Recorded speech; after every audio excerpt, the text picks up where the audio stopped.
आप सभी भक्तजनों को मकर संक्रांति की ढेर सारी शुभकामनाएं। मकर संक्रांति आपके जीवन में बहुत सारी खुशियां लाए, ऐसी महादेव से प्रार्थना है। जैसे कि हम सभी जानते हैं, इस पर्व में दान पुण्य स्नान ध्यान के लिए जाना जाता है। तो आप सभी दान तो करेंगे, कई और व्यक्ति भी दान करेंगे, परंतु कुछ चीजें ऐसी हैं जो दान करते वक्त आप सभी को ध्यान रखने योग्य है, क्योंकि यह समय राशि परिवर्तन का भी है। जिस तरह से शनिदेव और सूर्य जो है राशि परिवर्तन कर रहे होते हैं, वही अन्य ग्रहों की भी दशाओं पर इस समय सबसे ज्यादा असर पड़ता है। शुक्र का तारा उदित हो रहा है, शुभ कार्य अब शुरू हो जाएंगे। तो कुछ ऐसे कार्य जो प्रत्येक व्यक्ति को मकर संक्रांति के दिन नहीं करने चाहिए। सबसे पहले दान की बारी आती है। दान आप सभी करेंगे अपनी अपनी क्षमता अनुसार, आपको देने योग्य भगवान ने बनाया है, आप देने योग्य है। सबसे पहले ईश्वर का धन्यवाद करें, जो भी आप अपनी क्षमता अनुसार दान दे। यह नहीं कि बहुत अधिक शोर शराबे के साथ दान करें। कभी भी शास्त्रों में वर्णन है, किसी भी दान का फल तभी प्राप्त होता है जब वह सही विधि से चुपचाप एक हाथ से दान करे, तो दूसरे हाथ को खबर नहीं होनी चाहिए। इस बात का ध्यान रखें। साथ ही यह भी बताते हुए चलूं कि दान करना कब सबसे ज्यादा श्रेष्ठ होगा।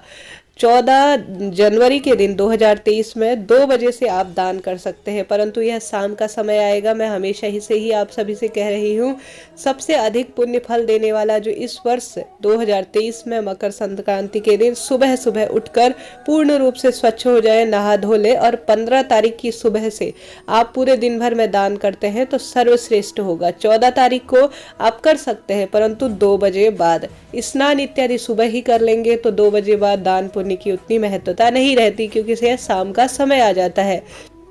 और इस दिन जो है राशि परिवर्तन, जो कि सूर्य देव धनु राशि से मकर राशि में जाते हैं, इसी कारण मकर संक्रांति का त्योहार मनाया जाता है। तो खिचड़ी पर्व या जो भी आप इसे नाम से जानते हैं, पोंगल इत्यादि जो भी धर्म कर्म के काम करेंगे तो शाम को 2 बजे से करेंगे तो उतना उचित श्रेष्ठ नहीं है। शाम को दान पुण्य ध्यान इत्यादि उतना श्रेय फलदायक नहीं माना जाता जितना सुबह माना जाता है। चाहे तो कर सकते हैं 2 बजे से 14 तारीख को, कोई दिक्कत की बात नहीं है, परंतु 15 तारीख को करते हैं तो अति श्रेष्ठ फलों की आपको प्राप्ति होगी। 14 तारीख की रात को सूर्य जो है राशि परिवर्तन करेंगे, इसलिए उदया तिथि के अनुसार 15 तारीख को सबसे श्रेष्ठ होगा आप दान पुण्य करें। तो क्या दान करना है यह तो हम सभी जानते हैं। गुड़ का दान करना, तिल्ली का दान करना, गर्म वस्तुओं का दान करना, यह चीजें सभी व्यक्ति जानते हैं काफी श्रेष्ठ होता है। परंतु कौन सी चीजें हैं जो इस दिन दान नहीं करनी चाहिए? इसके साथ ही कोई भी गर्म वस्तु दान कर रहे हैं या आपके घर के कपड़े हैं कोई, तो फटे टूटे ना हो। यह नहीं कि अपने काम में नहीं आ रहे हैं तो दूसरों को भी दान कर दे।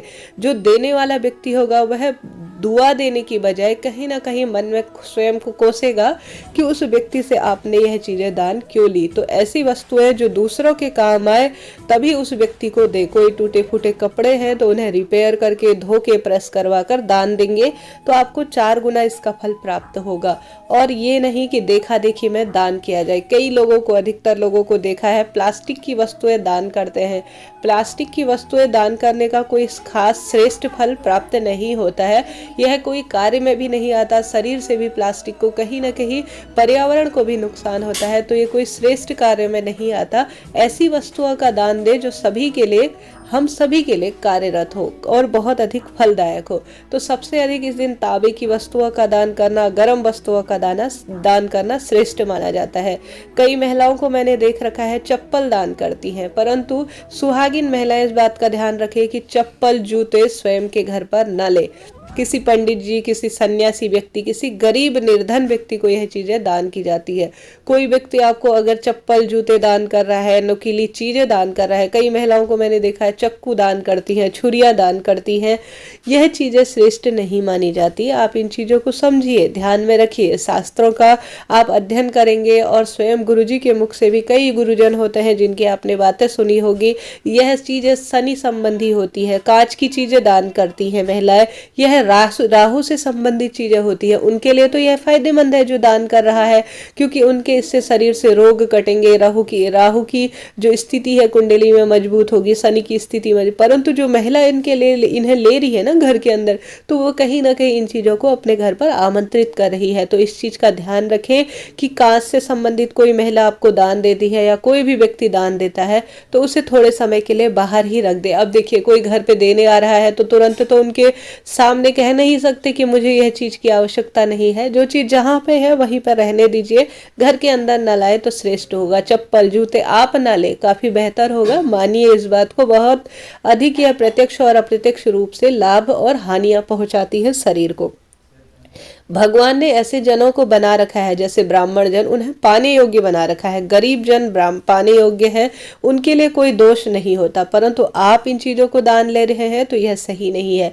जैसे काली उड़द की दाल, आपके घर में सुख सौभाग्य सब कुछ है, परंतु आप किस चीज का दान ले रहे हैं, क्यों ले रहे हैं, यह बताइए।